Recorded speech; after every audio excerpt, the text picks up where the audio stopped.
어, 우리가 많이 쓰는 동영상 플레이어 응용 프로그램에 대해서 알아보겠습니다.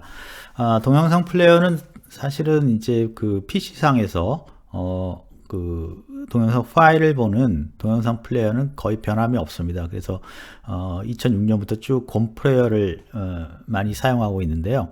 2006년 경에는 사실 곰 플레이어도 많이 사용했지만 뭐 윈도우즈 미디어 플레이어라든가 또 애플에서 나온 이제 퀵타임 플레이어라는 것도 사용했었습니다. 그런데 그 이후로는 이제 곰 플레이어로 거의 이제 그 꾸준히 사용해 오고 있고요. 이제 이 곰 플레이어는 주로 이제 동영상 파일을 이렇게 그 PC 상에서, 특히 윈도우즈 상에서 출력하는데 그렇게 사용하고 있습니다.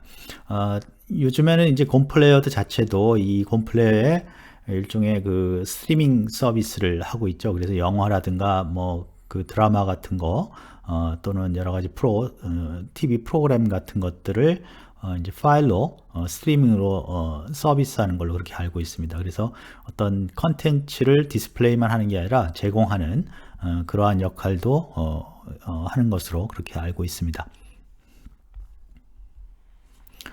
2016년부터 2016년 경부터 그 유튜브를 좀 사용했던 것 같습니다. 현재는 더 많이 사용하고 있고요. 그래서 어떻게 보면 유튜브도 동영상 플레이어인데 일단은 이제 웹 브라우저에 어떤 통합되어 있는 그러한 거고요. 그 다음에 그래서 역시 그 구글 사이트에 또 따로 삽입해서 우리가 사용할 수도 있고요. 그 다음에 이제 이 동영상 스트리밍 서비스들이 요즘에 많이 이제 나타나고 있죠. 그래서 기존에 이제 유선 TV에서 사용을 했었는데 그런 것들이 이제 웹 환경으로 연결이 되고 또 이제 각 터미널 환경이 연결되죠. 그래서 넷플릭스 같은 경우에 이제 그 유선 그 스트리밍 서비스로서 굉장히 각광을 받고 있습니다. 그래서 이런 동영상 플레이어는 역시 그 PC에서 돌아가는 동영상 플레이어 애플리케이션도 계속 사용하지만 점차적으로 이런 식으로 웹에서 동영상을 보거나 또는 뭐 그 스트리밍으로 동영상을 시청하는 그런 현상들이 많이 생기고 있습니다. 그 다음에 이제 우리가 많이 사용하는 것 중에 그 음악을 이제 듣는 것도 있죠. 그래서 저희가 그 2006년도에는 우리가 아이튠스를 많이 사용했습니다. 그리고 음향 기기로서는 일종의 MP3 플레이어죠. 아이포드를 사용했었는데 이 아이포드는 이제 스스로 음악을 이제 그 아이포드 단말기에서 음악을 받을 수 있거나 통신하는 기능은 없고요. 이 아이포드를 그 PC에 뭐 윈도우즈도 상관없습니다. PC에 연결해서 음악을 다운로드 받는 그러한 기능으로 되어 있습니다. 그래서 그 PC에서 음악을 다운로드 받는, 즉 아이포드에 음악을 넣어주는 기능을 하는 소프트웨어가 바로 아이튠스였는데요. 음악뿐만 아니라 여기에는 이제 인터넷 뭐 일종의 라디오라고 볼 수 있죠. MP3 파일을 그 서브스크라이브해서 듣는 아이팟이 있었죠. 그래서 이런 그 아이팟이 그 포드캐스트라는 것을 이제 어떤 그 음성이나 동영상도 가능한데요. 그런 파일을 올려놓으면 그게 이제 푸시 서비스를 해서 그 사용자한테 그 새로운 파일, 새로운 이제 에피소드나 뭐 새로운 음악이 생겼을 때 그걸 알려주고 그것을 이제 사용자가 이제 선택해서 다운로드 받은 다음에 그거를 아이팟에서 출력하는 그런 형태로 됐습니다. 그래서 그걸 이제 특별히 포드캐스트라고 그러는데 푸시 서비스의 일종인데 그 푸시 서비스를 이제 또 제공하는 게 아이튠스의 기능 중에 하나였습니다. 그래서 아이튠스는 음악을 이제 이렇게 조직하고 그 다음에 그거를 아이포드에 집어넣어서 음악을 듣는 기능, 또 포드캐스트 파일 푸시 서비스를 연결해서 거기서 음성 파일이나 동영상 파일을 다운로드 받아서 그걸 다시 아이포드에 집어넣어서 플레이할 수 있는 그런 기능을 했고요.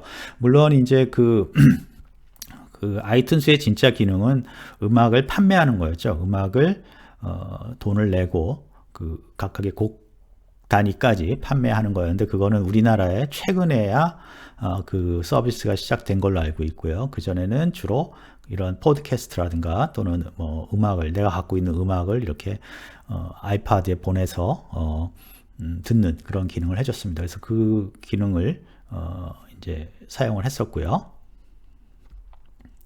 2010년도에도 역시 이제 이 아이튠스를 사용을 했었습니다. 아이튠스를 사용해서 아이팟도 사용했었고요. 그렇게 사용했는데 특히 이제 많이 했던 거는 음악을 듣는 것도 있었겠지만 주로 이제 팟캐스트를 많이 들었습니다. 그래서 여러분들 요즘에 뭐 팟캐스트를 많이 듣죠. 근데 그 당시에도 전 세계 대부분의 뭐 큰 방송국이나 그런 거에서는 뉴스 같은 거를 팟캐스트로 제공했고요. 그 외에 이제 뭐 영국의 BBC라든가 미국의 NPR 같은 데서도 굉장히 좋은 그 라디오 프로그램을 팟캐스트로 제공을 했습니다. 그래서 그런 것들을 거의 무제한적으로 무료로 들을 수 있다는 점에서 굉장히 매력적이었죠. 그래서 아이튠스를 쭉 사용했고요. 이제 최근에는 2016년 이후에는 아이튠스가 이제 지금도 나오는지 잘 모르겠지만 하여간 거의 자꾸 줄어들고 그 기능이 전부 다 이제 스마트폰으로 넘어가게 됐죠. 그래서 PC에서 사용하는 아이튠스를 이제 사용을 거의 안 하게 됐습니다. 그리고 주로 음악은 그 스마트폰에 있는 뭐 음악 플레이어를 듣게 되고, 그 다음에 저는 안드로이드 폰을 사용하니까 안드로이드에서 또는 그 스마트폰 회사에서 나오는 플레이어를 사용하고요. 팟캐스트는 그 아이튠스를 사용하지 않고 제가 안드로이드를 사용하니까 안드로이드 폰에서 쓸 수 있는 뭐 캐스트박스라든가 그런 것들을 사용하고 있습니다. 그래서 팟캐스트도 계속 듣고 있고요. 특히 요즘에는 팟캐스트가 우리나라에서도 굉장히 활성화돼서 굉장히 유용한 그러한 팟캐스트가 많이 나오는 걸로 알고 있습니다. 그래서 우리나라에서 나오는 팟캐스트도 듣고 외국에서 나오는 팟캐스트도 듣고 그렇게 함으로써 굉장히 뭐 라디오를 대체하는 그러한 기능을 하고 있습니다. 다음으로 이제 많이 제가 사용하고 관심을 가졌던 것이 사진을 관리하는 거였었어요. 그래서 제가 처음 그 사용한 디지털 카메라가 연도는 정확하지 않지만 그 캐논에서 나온 디지털 카메라였는데요. 이 디지털 카메라로 필름 카메라에서 디지털 카메라로 바뀌면서 뭐 여러 가지 변화가 있지만 그 사용자 입장에서 가장 이제 좀 문제가 있었던 게 그 사진 관리가 많이 이제 문제가 됐습니다. 왜냐하면 디지털 카메라는 아무래도 사진을 자유롭게 많이 찍다 보니까 그 양이 많아져서 그거를 관리하는 게 굉장히 어렵죠. 그래서 여러분들도 그 아마 스마트폰으로 사진을 굉장히 많이 찍을 텐데 그거를 어떻게 관리하는지 모르겠습니다. 그래서 관리하는 게 굉장히 어려워서 그거에 대해서 좀 신경을 썼던 것 같습니다. 그래서 2006년도에는 어도비에서 포토샵 스타터라는 그 어떻게 보면 어플리케이션이죠. 사진 관리 어플리케이션이 나왔어요. 그래서 그 사진 관리 어플리케이션으로 이렇게 관리를 했습니다. 웹은 아니었고요. 그냥 윈도우스 어플리케이션인데 사진을 관리할 수 있는 그런 것들로 관리를 했었는데 곧 그 한계가 좀 많이 있었어요. 그래서 그 2010년도까지 계속 관리를 하다가 결과적으로는 이제 그 점차적으로 피카사라는 카사, 그러니까 그 픽이라는 건 픽처를 말하고 카사는 스페인어로 집이란 뜻이죠. 그래서 뭐 사진집, 그런데 이게 사실 구글에서 서비스하는 거였습니다. 그래서 그 피카사라는 데다 파일을 올려서 디지털 사진을 찍은 거를 파일을 올려서 이제 관리를 시작했고요. 그러면서 그 PC에서 관리하던 것들이 점차적으로 줄어들어서 너무 이제 사진도 많고 그러니까 그걸 다 관리하기가 사실 쉽지가 않거든요. 그래서 이제 그 점차적으로 웹으로 그 피카사라는 그 구글에서 서비스한 지금은 포터스라는 걸로 이제 바뀌었습니다. 이름이 했는데 거기에 보면 이제 그 지역이라든가 어떤 지역에서 사진을 찍었다라든가 그런 여러 가지 기록들이 이제 남기는 좀 더 추가적인 그러한 것들이 나타나기 시작했습니다. 그러면 이제 2020년에는 어떤 사진을 찍냐면 어떻게 사진을 관리하고 있냐면 포토스를 그러니까 전에 피카사의 다음 이름을 바꾼 포토스라는 그 구글의 그 웹사이트를 사용하고 있습니다. 그래서 그리고 이제 사진도 주로 카메라로 찍었던 걸 이제 거의 스마트폰으로 촬영이 많이 되고요. 그래서 여러분들도 그렇게 하시겠지만 스마트폰에서 찍은 걸 인터넷을 통해서 포토스에 그냥 올리는 형태로 그렇게 이제 사용을 하고 있고요. 이제 중요한 거는 이 사진이 너무 많아져 가지고 사실은 앞에 그 PC에서 그걸 관리하기에는 뭐 그 용량도 그 사진도 많지만 용량도 또 무시를 못하게 될 정도였었어요. 그래서 지금 이제 구글 포토스 같은 경우는 무제한이거든요. 용량은 무제한. 단지 이제 그 사진의 해상도를 너무 높은 해상도는 안 되고 어떤 특정한 걸로 맞춰 놓으면 용량이 무한대로 이제 그 올릴 수 있습니다. 그냥 여러분 사진 찍는 대로 그대로 계속 올리면 되고요. 그 다음에 이제 검색하는 것도 뭐 얼굴 검색, 얼굴 누가 그 사진에 있는 얼굴들을 다 인식을 해서 누구 사진을 찾아줘 그러면 찾아줄 수도 있고요.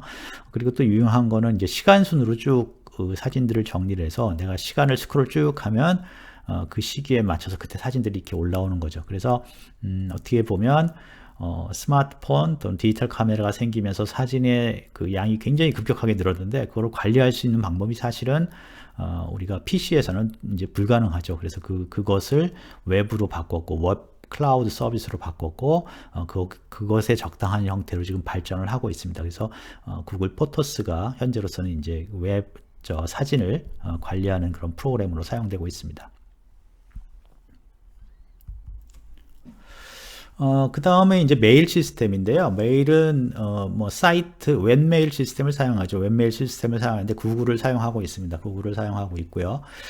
그 다음에 이제 학교 메일도 사용해야 되기 때문에 이 구글에다가 팝 서비스라고 그래서 그 구글 메일 서버를 이제 구글 이 메일 시스템에서 메일 서버를 연결해 놓으면 학교로 오는 학교 계정으로 오는 다른 계정으로 오는 이메일을 이쪽으로 보내줍니다. 그래서 꼭 하나의 서버에 쓰는 것처럼 해주고요. 내가 메일을 보낼 때도 지정을 해서 이게 학교에서 보내는 메일이다, 구글에서 보내는 메일이다 이렇게 이제 구별을 할 수 있습니다. 그래서 아직까지 특별히 뭐 문제가 없고 그래서 계속해서 구글의 지메일 시스템을 사용하고 있습니다. 그리고 지메일 시스템은 뭐 여러분들 아시다시피 스마트폰에서도 연동해 쓰는데요.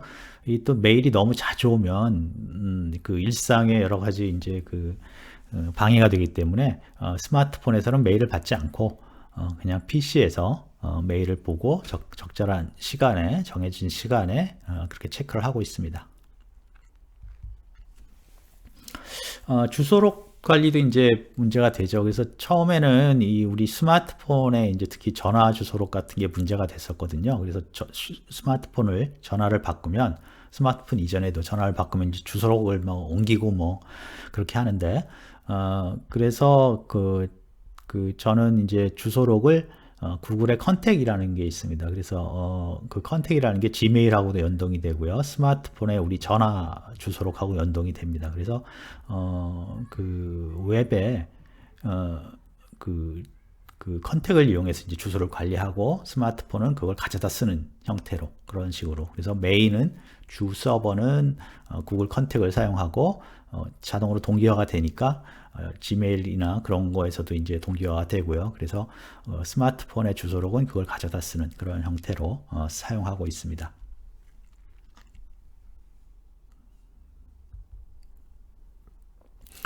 그 다음에 또 우리가 많이 쓰는 게 이제 일정 관리 시스템인데요. 일정 관리 시스템은 역시 구글 칼렌더를 사용하고 있습니다. 그래서 이 구글 칼렌더도 마찬가지로 우리 스마트폰에 그 연동이 되고 있죠. 그래서 연동되니까 그 연동되는 형태로 해서 우리가 스마트폰에서 이제 디스플레이 그 어떤 일정이 있는지 확인하고 그런 식으로 해서 이것도 뭐 크게 변화 없이 현재까지 잘 사용하고 있고요. 특별히 앞으로도 특별한 게 없으면 크게 변화가 없을 것 같습니다.